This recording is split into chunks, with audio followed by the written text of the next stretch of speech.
Welcome to our information video on how you can set up a sourcing business, how you can make money from sourcing. Be it under no illusions, sourcing property for clients is very much a full-time job. It's not a passive investment, it is a job, but it can be a very well paid job. I have one client called Amber who received his first £2,000 fee for sourcing a property within 2 weeks of receiving the information you're about to receive. And I have two other clients who've been sourcing for over 4 or 5 years now, and within a couple of years they'd established themselves a business. One's based in Hull, Nikki in Hull, one's based in Liverpool, Nikki in Liverpool, one's spelt IE, one's spelt with a Y, and I can't remember which way round it is, but they're both commonly earning the same amount of money and are consistently earning an average of around £20,000 a month profit from their sourcing business. So it's not to be sniffed at, but it is a full-time business. It is not easy, it is hard work beyond no illusions. I'd like to introduce you to Chris. My nickname for him, and I'm sure many others, is Chris the Jacket. I wonder why. Every time you'll see him in a different brightly coloured jacket. You're not going to get the benefit of seeing the fact that he drives a car that matches his jacket and shoes that matches his jacket, and his phone case is normally one that matches his jacket. So Chris is very experienced in sourcing property. He started out and came to me and joined my private client mentoring for me to help him expand his sourcing business, which he's done very successfully. So welcome, Chris. Thank you. Thank you for joining me today and helping people that are thinking of sourcing or have started a sourcing business and maybe struggling. Yep. It's not easy. To help themselves to make more money. Okay. Chris runs my sourcing day training, which is normally around the £300 mark. I think it's $350 plus VAT. Okay, and you're going to get, as part of your investment into our £97 video, a link to our Zoom recording of the day, which lasts from 10 o'clock till around 5 o'clock. We've taken out about 2 hours of breaks, so it's been edited slightly to around about 5-6 hours of information. Yeah, around that. Okay, yeah. So we're not going to go into too much detail today because all of the detail will be in the Zoom course which you'll get. In addition, I've also recently, as part of my daily webinar interviews, interviewed Chris on several different things. Yeah. Bounce back loans, rent to rent, of which Chris has become an expert on bounce back loans, and also does rent to rent in addition to his sourcing business. So we're going to give you the links to the sourcing interview where I interviewed Chris about his sourcing business. Did we do 2 interviews, one pre or during COVID and one after? We did one right at the beginning of lockdown and then one towards the end. Yeah. One to help people to move forward during lockdown, just to say it's not all over, you can still make money. Okay. Now, most people think that a sourcing business means finding discounted properties in their own town for other investors who live in their own town or close. Okay, not about that at all. That is not very scalable. It's not easy through estate agents to find discounted properties. It's much easier to find discounted properties by marketing direct.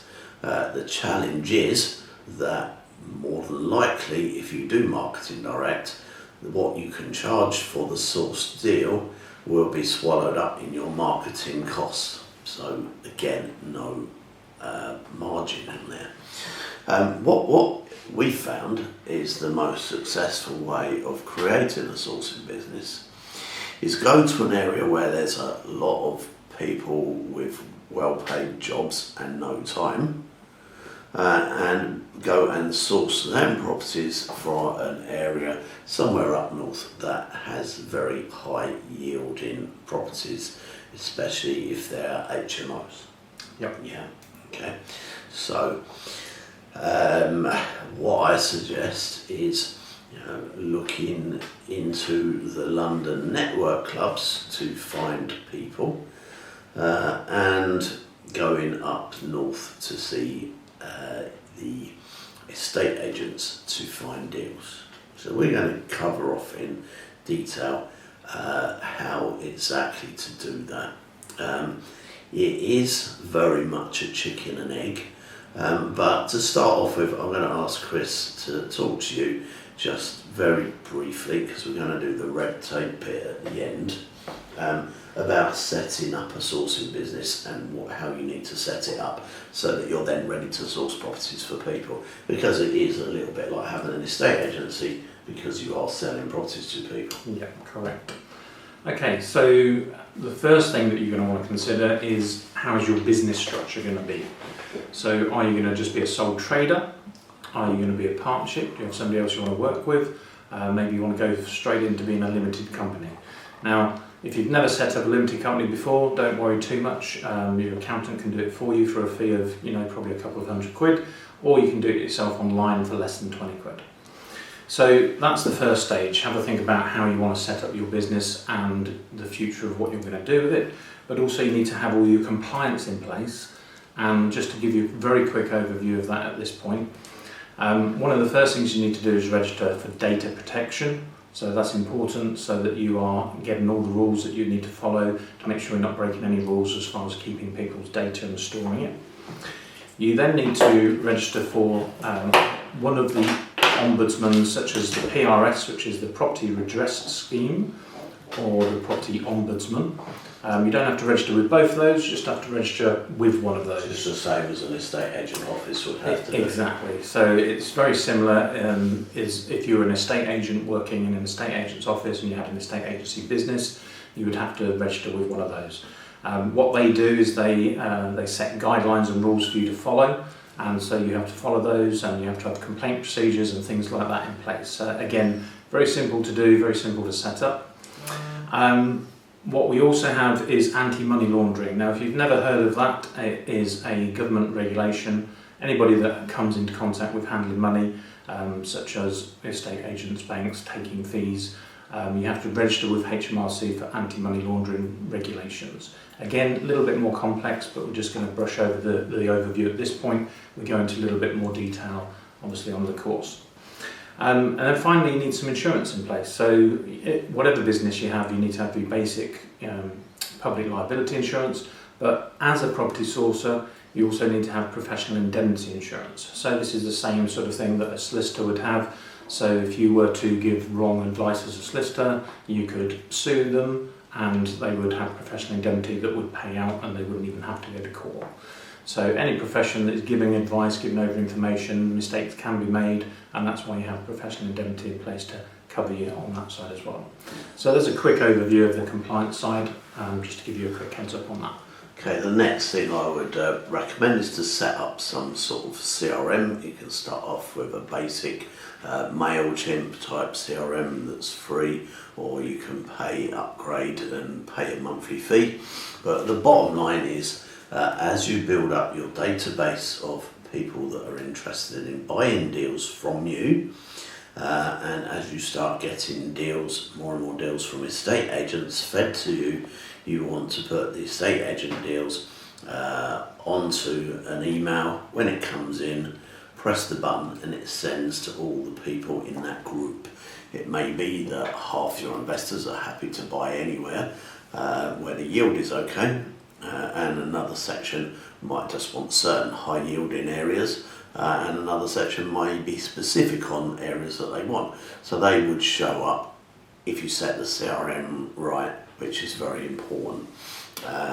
And and again, we can help with that, as I've interviewed a CRM expert and can provide a very quick overview. It's a 45-minute conversation I had when I interviewed him on one of my evening webinars. Gentleman, I think, what was his name? Stephen, who is a CRM expert.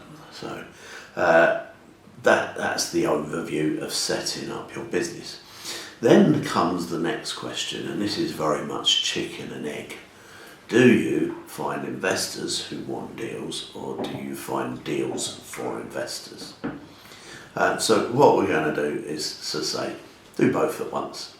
Okay, you've got to allocate your time. Now, I've found that my clients have done best by going to network events, and during the COVID period, they've gone online, so you can still go online. And basically, if you were facing clients at a network event, I would recommend you going with some sort of clipboard and some type of message. I don't know if you've got your message on here. I do actually have one there. So here we go. Done for you, portfolio building. It's time to challenge for you. I can find you 8% plus yielding properties, minimum left in portfolio building, our speciality. Sit down and talk to me, see how I can help you. Now, that means that when you're in a network event, you're going to have people come and talk to you who have seen this and therefore are interested. Okay. Other than that, it's very, very random who you end up talking to at network events. So I'd have this out, sit somewhere near the loo, because everyone needs to pass you at some point, and keep the conversations fairly brief. Find out from them, maybe where they're looking and whether there's a match, and then just take their details and tell them that you'll call them in the next day or two with full details. That way it then frees you up to talk to the next person, because quite often there'll be people hovering about, having other conversations with other people, waiting to come and talk to you about what you've put on here. But this is the magic thing. I have had people put this on balloons. I've had it on A-boards where they've carried them into network events. They've printed T-shirts. I'm yet to see someone wearing an A-board, but I wouldn't put it past. And this stems back from when I went to a network event, my very first one, where I was looking for an investor to put 70 grand into a deal, and I kept ending up talking to various random people, mortgage broker and that, and realised I was spending 15 minutes talking to them, and that I had to have 70 grand by that Friday, and the network event was on the Monday. So I wrote out a sign similar to this one, said need 70 grand, need it by Friday, if you don't have it, please don't talk to me. So we just cut straight to the chase, which is the name of the game, and set straight to it. So chicken and egg, finding investors or finding the deals. I prefer finding the investors first, because sometimes they've got specific areas they're looking for, especially when you're first starting, and making sure that you get the credibility of the investor to take to the estate agent.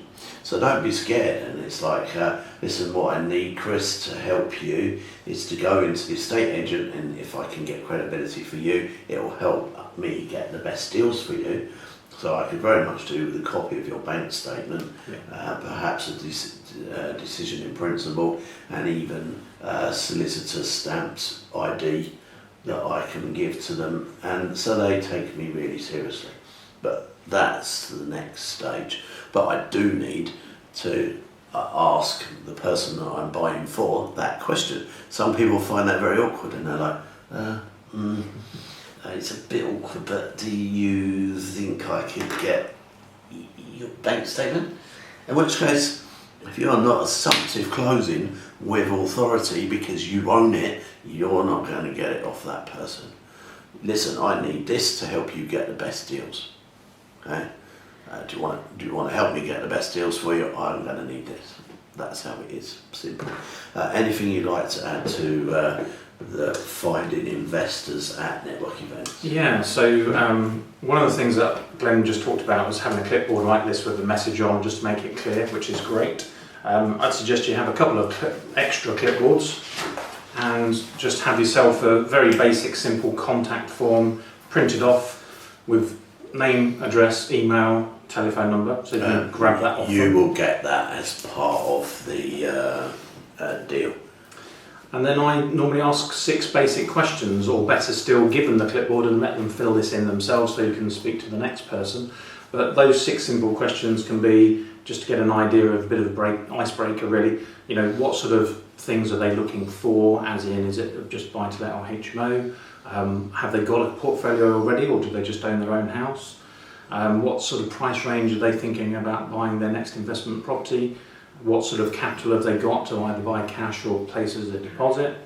Any particular locations they really like or don't like? And then what sort of return on investment or yield are they looking for?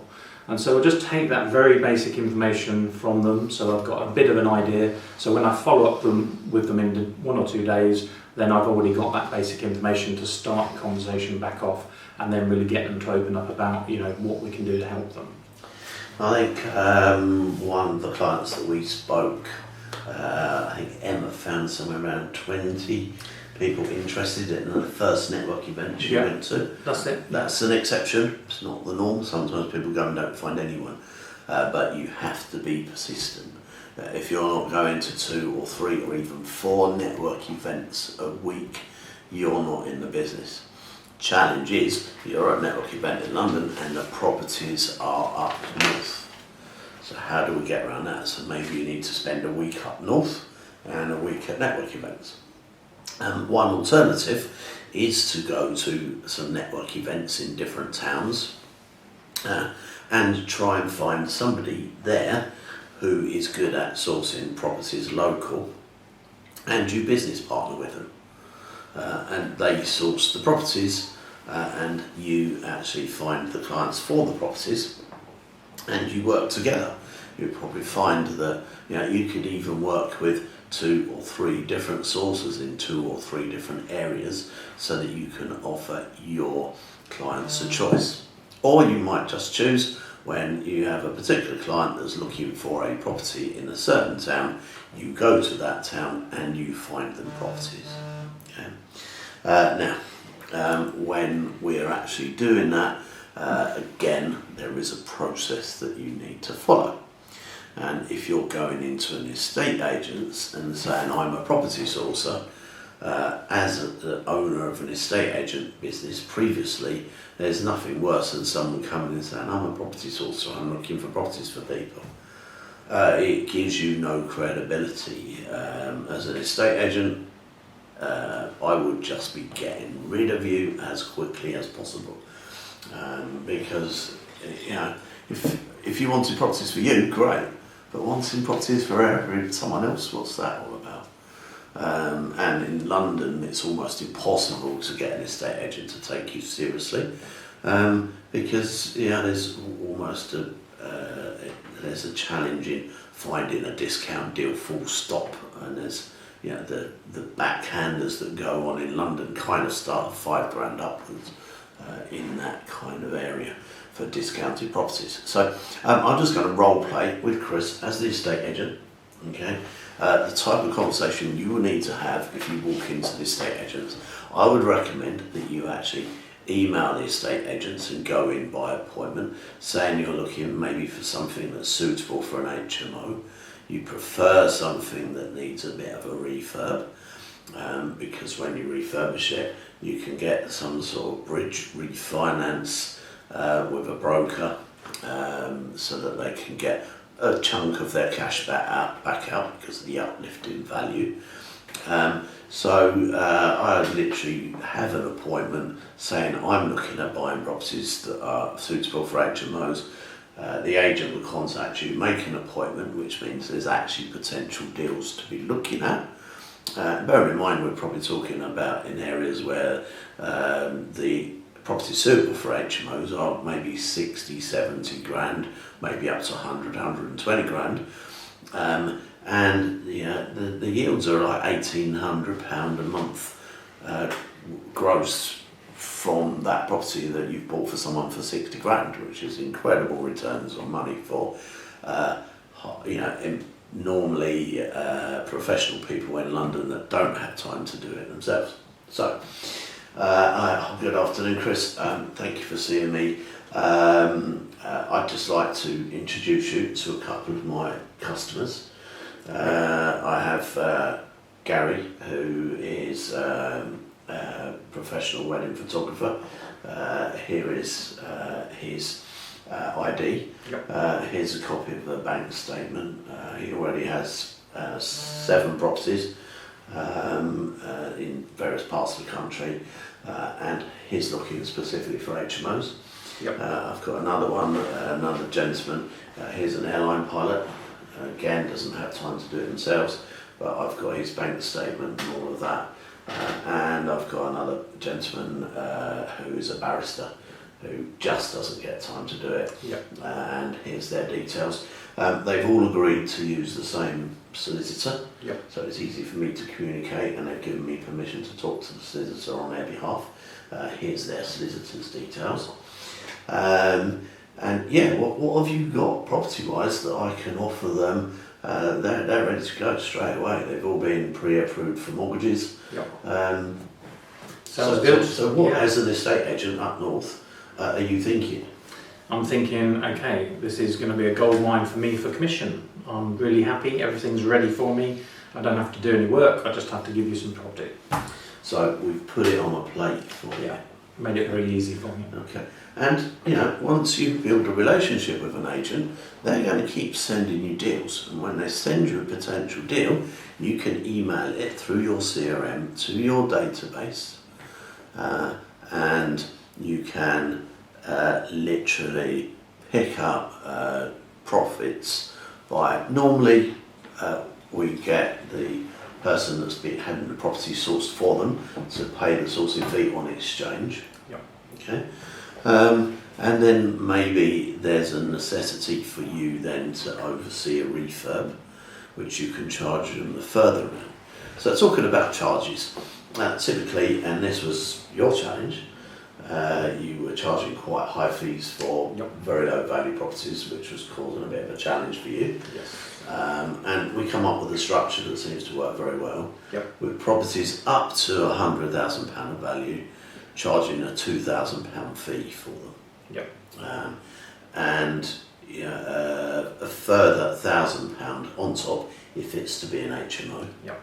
And then potentially 10% of the refurb cost as an additional fee for overseeing the refurb. Finding now you're going to be responsible for that. So if the builders mess up, that's your challenge. So that is one of the bigger challenges with this. Yes. Okay. Anything you want to add into that? Yeah, so project management is obviously an optional extra add-on that you can do to your sourcing, or you could outsource that to someone else and still take a cut of the profit based on the fact someone else is doing it for you. Now, when I first met you, you were spending a lot of time overseeing refurbs. Yep. And really not making any money from it. Absolutely. Hardly. and Very time consuming. Time consuming. Yeah. So it's not something I'd recommend you get involved with. Maybe you can find a local builder who's happy to negotiate directly based on your schedule of works that you give them on behalf of the owner, and let them deal with it, especially if you've had experience with that builder and can say, look, they've done these other 3 jobs for me from other clients and they've done it okay. Yeah. But I wouldn't recommend actually overseeing it, because the buyers are going to want blood from you as to the updates of refurbs and that normally. Yeah. Very time consuming. So if you've got a lot of spare time, then by all means get a little bit of extra money. If you don't have a lot of spare time, outsource it and either get a payment back or split some of the funds that are going into the project management. Now obviously you're going to need to know and be able to advise the client about the HMO regulations and about whether the area is Article 4, and also on making sure you get a licence, because it'll be a little bit embarrassing if you bought a property for somebody in an area as an HMO, given them the HMO numbers, only to find out that it's an Article 4 area and they're not allowing any more HMOs in that area. So we don't want to mess up like that. So we have to make sure that we don't mess up like that. Then there comes the finding tenants. Now again, I would recommend that when you find tenants, that potentially you do it through a letting agent that deals with HMO properties, and you build up a reasonable relationship with them so that you know you can recommend them to your clients, because one in every 3 letting agents are any good, 2 aren't, and occasionally you come across a really bad one. You don't really want to be putting your clients into really bad letting agents. And potentially you could negotiate 8 or 10% fee that they charge, but they add it up to 12%, and perhaps you can get between 2 and 4% commission out of the ongoing rental. And when you've been doing it a long while, that mounts up. It's only a few pound in a tenner or a month. When you've done 100 properties, 200 properties over a period of time, that really becomes your bread and butter income. Yeah. So don't miss that bit. So Chris, anything you'd like to add to any of that? No, I think you covered all that really well. As we said, I'm going to ask Chris to give you a little bit more of an overview on the red tape, but the Zoom course that comes with this, there is about 5 hours of information, is going to be available to you as part of this £97 video, as is my interview with Chris, because you might pick up some little nuggets from here or there, especially on our Q&A with the people that are on there. It's not easy to remember to put every single bit of information on a video. Chris, red tape that they might come across. Yeah, so you were just mentioning about Article 4 there, so just very briefly to explain to everybody what Article 4 is. It's a designation that councils can bring into certain streets or the whole area of their town, and they can actually put a clause in there to say that if you want a HMO and you don't have an existing licensed HMO, then you have to actually apply for planning permission first before they'll even consider giving you a licence. So it's quite restrictive, and in areas like Milton Keynes, which was one of the first areas to bring in Article 4, the reason they did that was because they really didn't want any more HMOs. And since they brought that in a few years ago, I'm not aware of anyone who's received a planning application to turn a house into a HMO and get a licence. So, generally it's there to stop people getting more HMOs, so you have to work around that, and you need to find either properties that have got historic use as HMOs, or properties that have got a licence, or looking areas where there is no Article 4. And like I said, some areas, it might not be the whole town, it might be certain streets. So it does mean you can look on their website with the council, ascertain which streets are Article 4, and then focus your searches on those other streets. Where does the term grandfather rights come from with this? Okay, so if you've been running a HMO before Article 4 came in, then you have effectively, historic rights to grandfather in and how you carry on having a HMO licence. Now, if it's not provable that you have used that property in the past, or someone has used that property in the past consistently as a HMO, then you're very unlikely to get that through on those historic rights or grandfathered in rights. Okay. All right, so that's our video for you. Slightly shorter than that, some videos we've done before, because of all the detail on our Zoom course that you are getting with this. Next video in the series of videos that you're going to see is the rent to rent strategy, and I will see you on there fairly soon.